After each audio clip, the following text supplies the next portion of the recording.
Hello, Nitroners, and welcome back to another episode of VFX with Natron. So did I.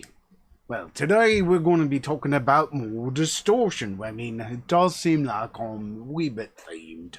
You know, I figure if we're talking about it, we might as well talk about another aspect of it. We talked about warp field distortion before we did the whole character spiel because we needed some distortion for doing some puppet animation, and then we got into talking about, you know, a more complex form of it when we talked about magnetic field distortion or point distortion, however you want to talk about it.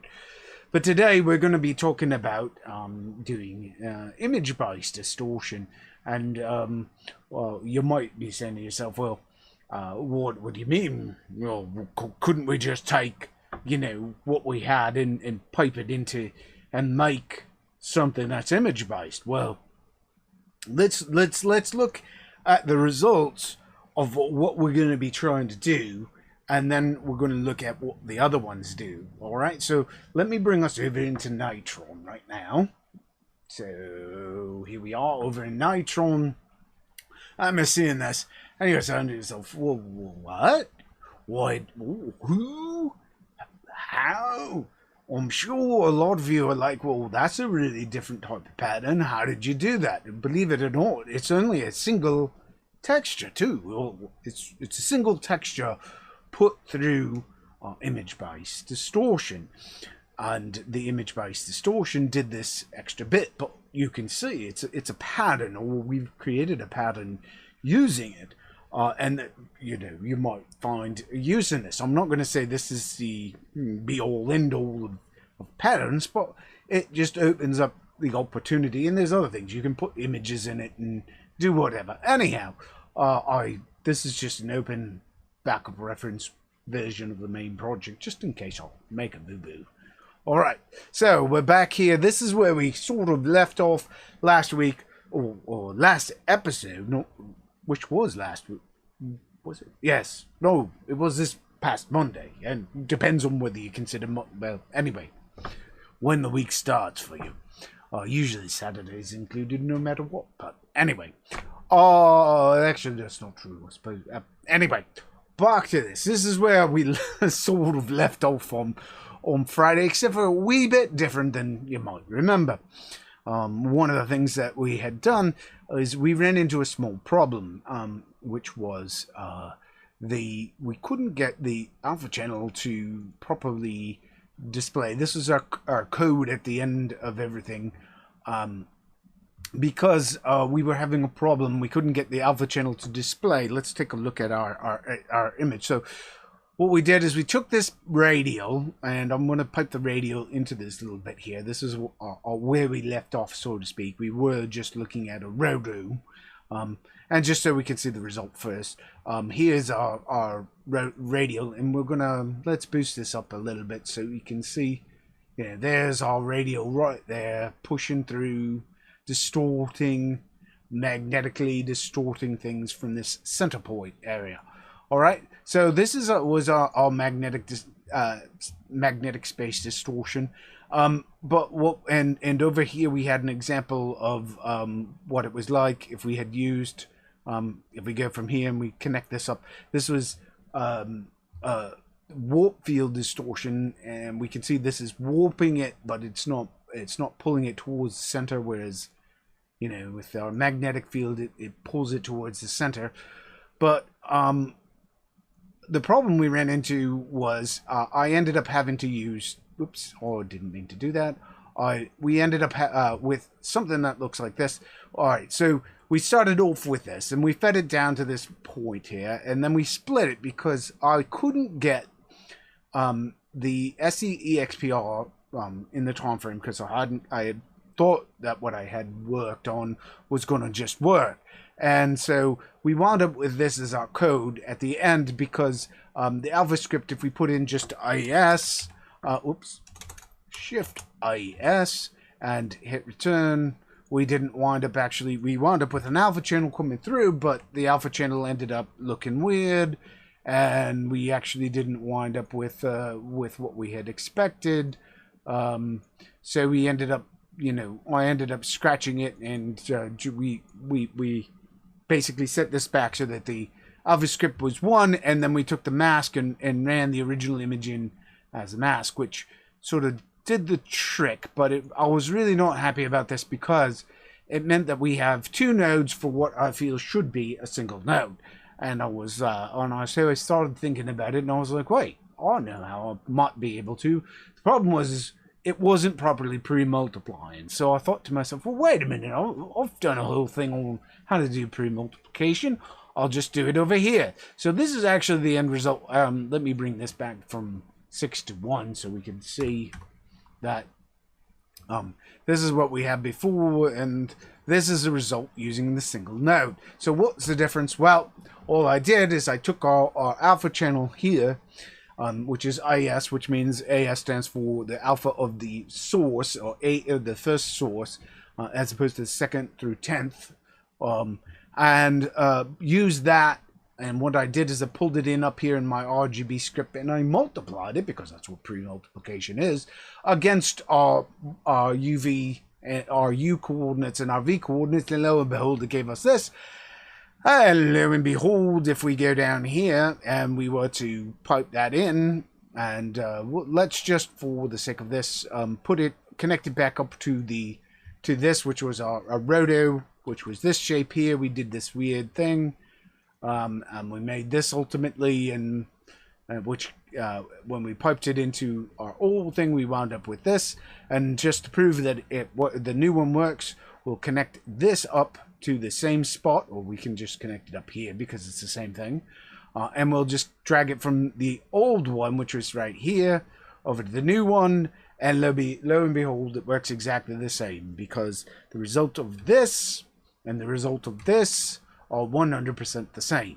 So we can see that that works. So if you wanted the code, I posted this in last week's, but I always follow up in the videos, just in case people haven't read the posts on it. So this is the code. You just add IS times, and then you put the old code into parentheses for the U and the V, and you put the alpha script into the actual alpha, and we wind up with our pre-multiplied alpha channel. All right, that ends that. That's where we ended. So this is all great and everything, but what if we wanted to, say, pipe something in here that isn't, you know, a simple shape, like, you know, well, this isn't all that simple, but this is a roto, or a sphere. If this system, both of these systems work off of the idea of these being solid shapes with a single center point. And distort based off of the idea of tapering it. I mean, you could use them in other ways, but, well, we're actually going to look at what happens if we take something that has details that you want to distort. Like, for example, what we have, our source here is a checkerboard. So if we take our checkerboard, I'm actually going to take a pre-made one, because I've already made this elsewhere, and I don't feel like taking all that information and rebuilding it exactly the same. I'm going to just copy it out of my other project, and actually, it wasn't that one. Copy it. Oops. We're going to copy it out of my other project and paste it over here. And if we look at this, all I've done here is I basically made this. It's looking for a source layer. I don't really think we need that. It's not needed. All right. So it's just a duplicate of our checkerboard pattern, but what I've done is I've already preset it. I've set it up so that I can adjust. I've linked the two checkerboard patterns together so that the bright color controls the bright color and the dark color controls the dark color. That way, if I drag one up and down, it will change both simultaneously. That's all been covered in previous episodes. I also eliminated the center line because I don't want that in here. And over here in our main one, I'm actually going to get rid of this yellow line in our main, on our actual original checkerboard as well. And the way we do that is we can just pull this out, and just to ensure that it's not there, we'll just set the alpha to 0, or actually we can set it to that, and you can just pull it down to a nice 0, or we can set it to a nice, I don't know, it doesn't really matter. We can just set it to 0. It's usually how I do it. Anyway, so we wind up with a checkerboard pattern, and this is a checkerboard pattern that the one that I copied in is checkerboards, but the black area has already been set to negative 0.5, and the white area has been set to positive 0.5, which, as we know, is important because we are working from the 0 points on these things, and then we take the result of this and we just add to it to bring it up to 0.5 because we want to shift this entire thing. So in this case, because it's the whole image, all we have to do is just add an add node. Or actually, you know what? Let's just take the one we already have. This one here is already set, so let's copy it over here, pipe this in here, and we shift it up. And it shouldn't look much different. The basic difference is that the white areas have gone from looking kind of gray to now looking white. And the reason that that's happened is because the black areas are now black as opposed to black -5. And then the white areas are actually have been pushed from middle gray up to white. So, and we know that from previous episodes. And if you don't know that, go back and watch them. Alright, so this is our final. We've taken this, we're using this as our final result. We might want to, because this is hard edged, we might want to put this through a blur node.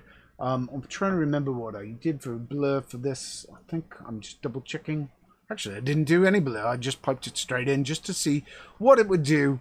So if we take the result of this, let's first start off by what happens if we pipe it. This is the equivalent right now of where the end of this node right here. We're at the same point. The difference is that instead of the radial being either white or black, basically by setting it to positive or negative, we minus makes it negative. Whoops, minus what? What the? Oh, whoops, that's not what I wanted. Sorry, I did the softness. Sorry, instead of it being, positive white, which is white, or negative, which is black, and it should be actually 0.5, negative 0.5. There we go. So black or positive 0.5, which is white. That basically takes radial up. This is just already set so that it's a pattern of blacks and whites.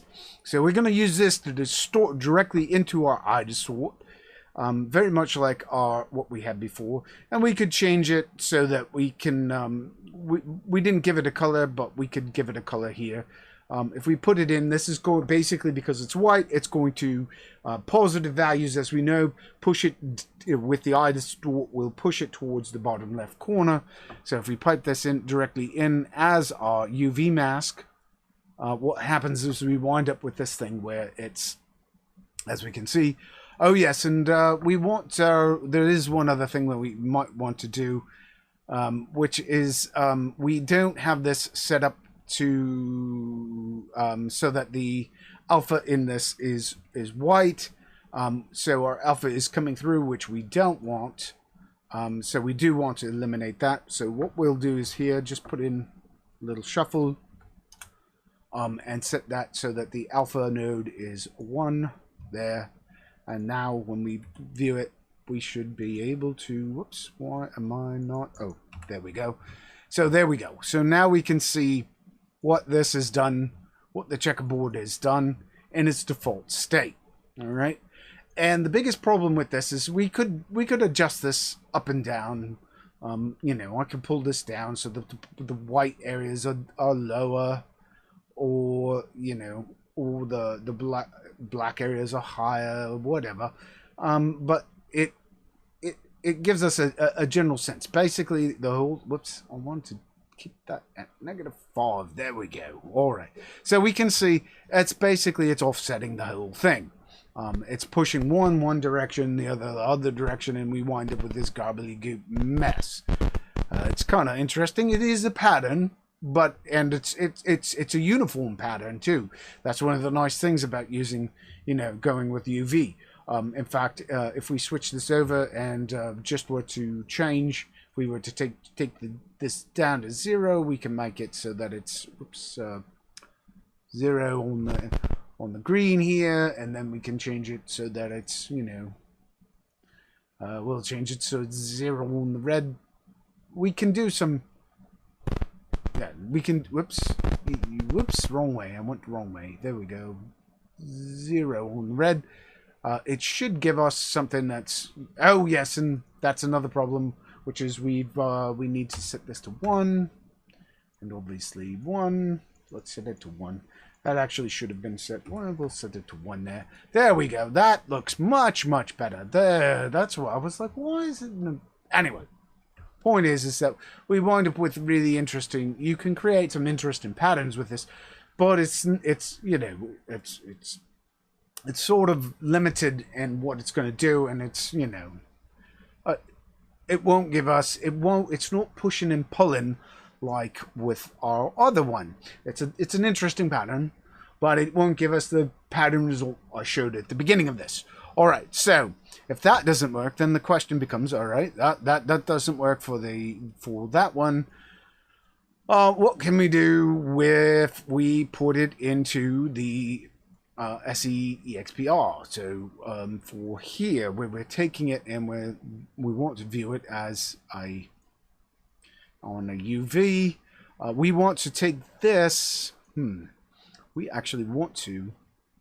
Sorry, I want to pull this back, and here, what I want to do. Hold on, I just did something weird.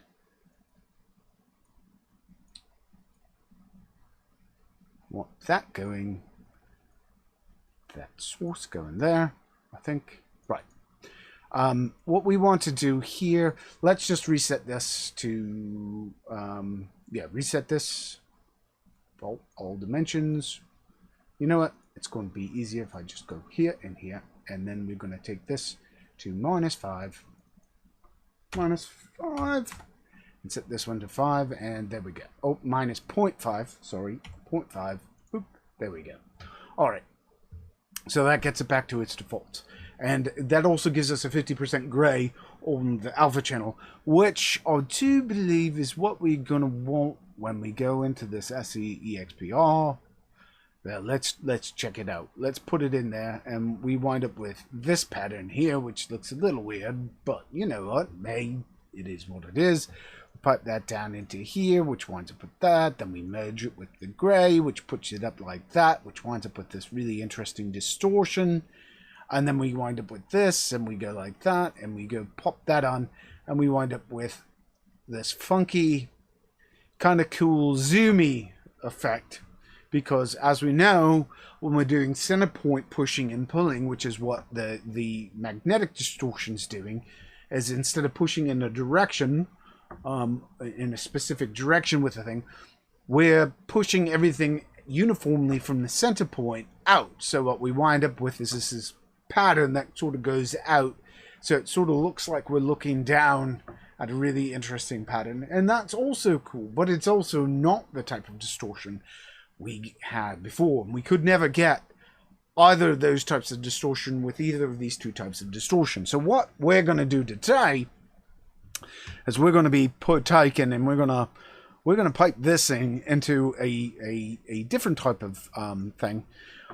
We're going to look at a piece of the blur node, all right? The blur node, and we have a blur node over here, so you know, more debating whether I want to use that. All right, we're going to put it over here, and this is going to be image-based distortion. And by image-based distortion, it means I want to keep the image relative to itself, all the blacks and whites, but as it comes away in white, I want to basically use the areas, the alpha, or the blacks and the whites, to sort of define the transitional point, and then blur away from it and sort of get well, let's take a look. All right, something that's relative to where things already are, so that the squares stay basically where they are. All right, so how do we go about doing this? Let's first apply a blur. All right, so we go blur, and we put a blur down here, and I'm gonna pull that off here, and I'm just reconnecting those for the moment so we can potentially look at that later on. And we're looking at this blur node, and let's set this blur to 20, a size of 20, because we don't want it to be too blurry, because otherwise we'll blur away all our detail in our map. If I take this up to like 100 or to 200, we basically wind up with black. So it's no good if we get rid of our distortion. We need to keep a bit of our original texture, but we want to soften it around the edges for this transitional space for when we go up and down. So that's why we set it here. But here's the thing that most people may not be aware of, is there's this thing here that's called a derivation order here. And yeah, I don't know if anybody's ever played with these. Probably played with them and said, well, that's weird. What did that do? So if I hit the derivation... I think it means it's a derivative or derivation. Anyway, it's what it basically means is it's looking at, basically, instead of looking at the whole thing as an entire blur, it's looking at only the X direction, but not in a motion blur standpoint. What we actually have here is a map, and it may not look like it at first, but this is a map that tells us that's built very much like our UV maps. In fact, that it's exactly like our UV maps. It just, we're not seeing it, and most people don't realize it. It looks like it's blurred in the X direction, and it has. It's actually blurred in the U direction, but on each side of the object, it has, or each side of where it's blurring from the center point, it's either white or black. And we're not seeing the black aspect of it because the black aspect is, well, black. It's mixed behind it. So what we're going to do is just add to this. If we take an add, actually, in fact, we're going to take this add node here. Might as well just recycle what we already have. We put it here, and we're saying to ourselves, wait a minute, that doesn't look like much. Well, the reason is that we, again, this is... we remember here we have this set to this has all got alpha in it, so with the alpha in it we're not able to pull this up. So what we should do first, let me make sure I've got this right. I want to just double check what I did. All right, what we really want to do is from here, what we want to do is put a shuffle node, is how I was doing it. I found this worked best. So, because we're going to want the shuffle node, because I don't like having anything in my blue channel. So I'm going to tab shuffle. And we get, once we put this into a shuffle node, it starts getting all wonky weird. Because, well, yeah, we're starting to see things. We're beginning to see our thing. But what we're going to do is we're just going to say that the alpha is 1. The blue is 0 because we don't want it. And so now all we're dealing with is the X direction in the green. We have the green and the red.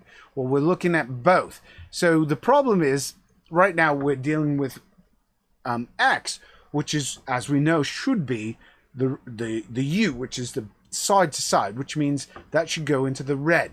Red is U in these UV maps. All right.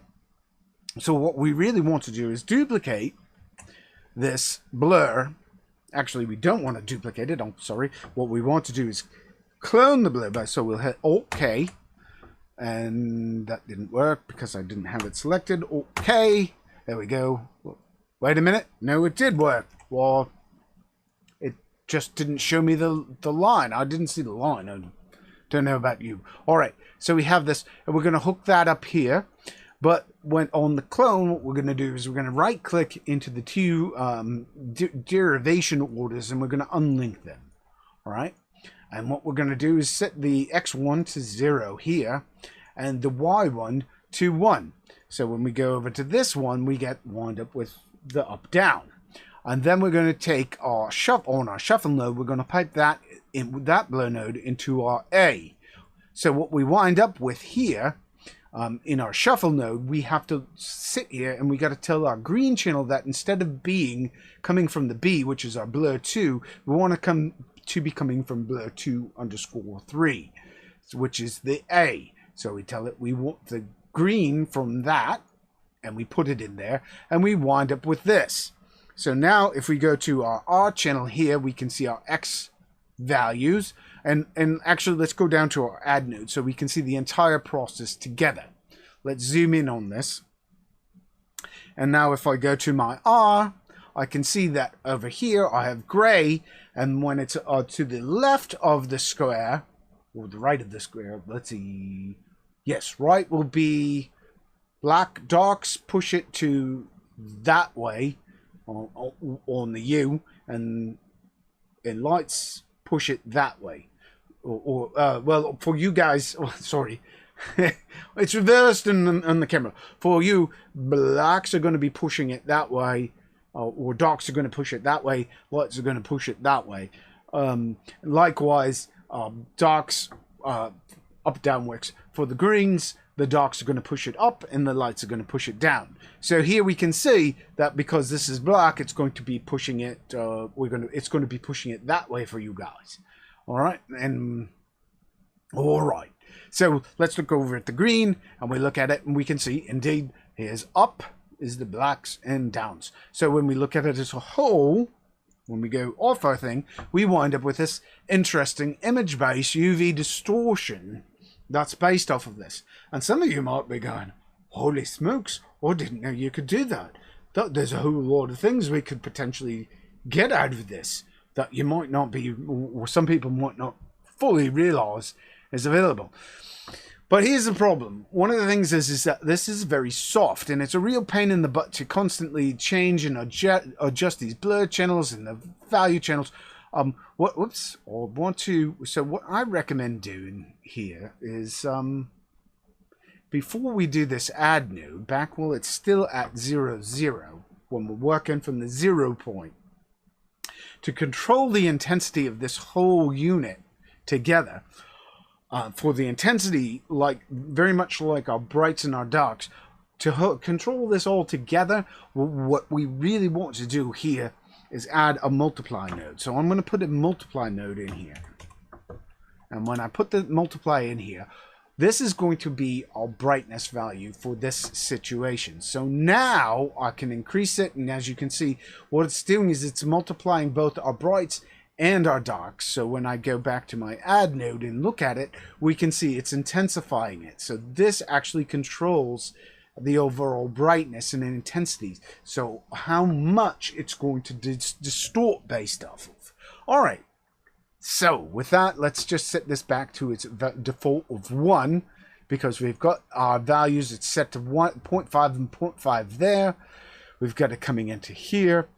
And this is going to be an image-based distortion, our checkerboard. And just for the sake of this, we're gonna take, and we're gonna hit period here, just so I want to isolate it, so we can easily, if we want to connect something, if we want to connect something else up to this whole chain, all we got to do is connect it up to this line here, as opposed to having to reconnect both to the whatever it is that we're going to use. All right, so let's go back over to our iDistort.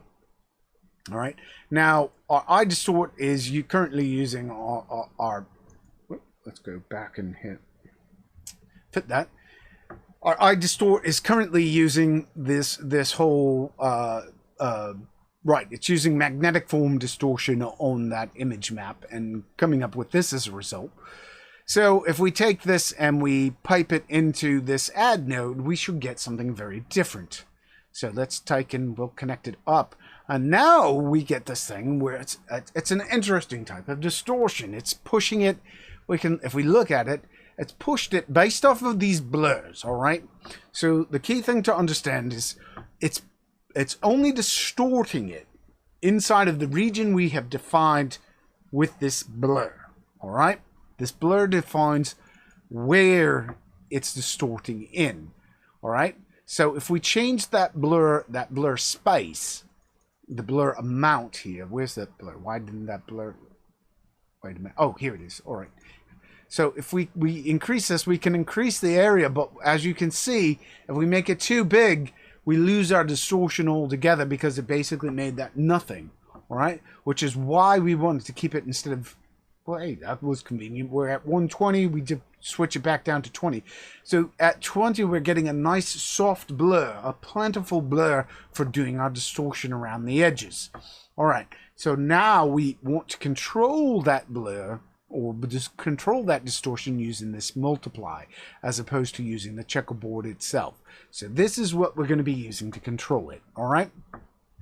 So let's see. Take a look at this, and we're going to just take this up, and we, as you can see, we're now getting this nice distortion. And look at that, we get this funny pattern. We can either take it and we can shrink it down so that we get the opposite, look at that, or we can push it forward until we get bum bum bum our lovely pattern. And we can make this really interesting, almost bathroom tile style pattern here that's got this really interesting distortion, and really get some funky, weird, you know, really funky, fun stuff as it works. And the reason it's creating this pattern is because it's distorting and pulling in all the checkerboards from around it to use as part of the pattern.